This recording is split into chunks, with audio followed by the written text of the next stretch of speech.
Guys, ito pala yung gamot ko sa, alam mo yung pilay ko nga nalamigan. Ito yung the best kong medicine, guys.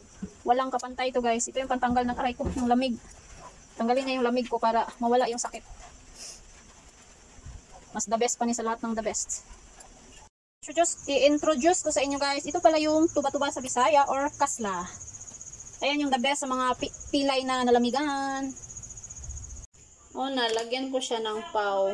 Binigay ito ng aking manager. Oh, kita eh. Sakit ito siya, guys. Sakit din dito.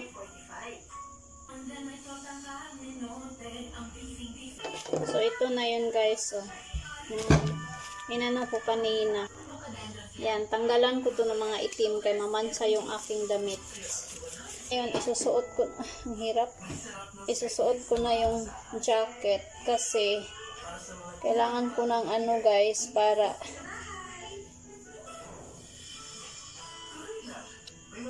abay, ginawa ko, Lord. Ang sakit.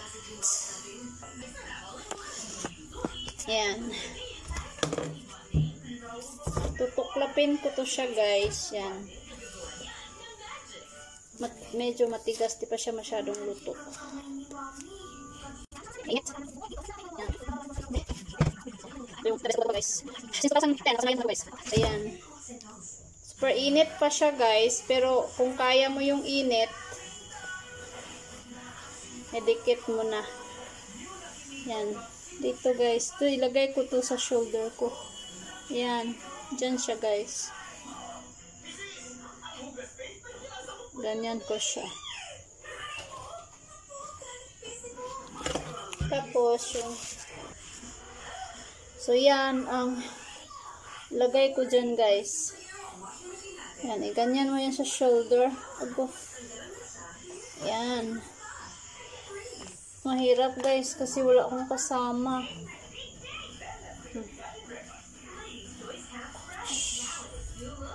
Oh.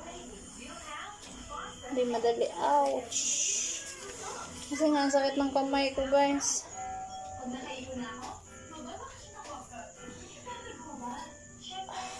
Oh.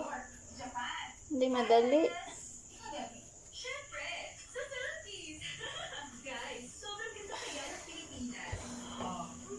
Kailangan kasi siyang jakitan or talian kasi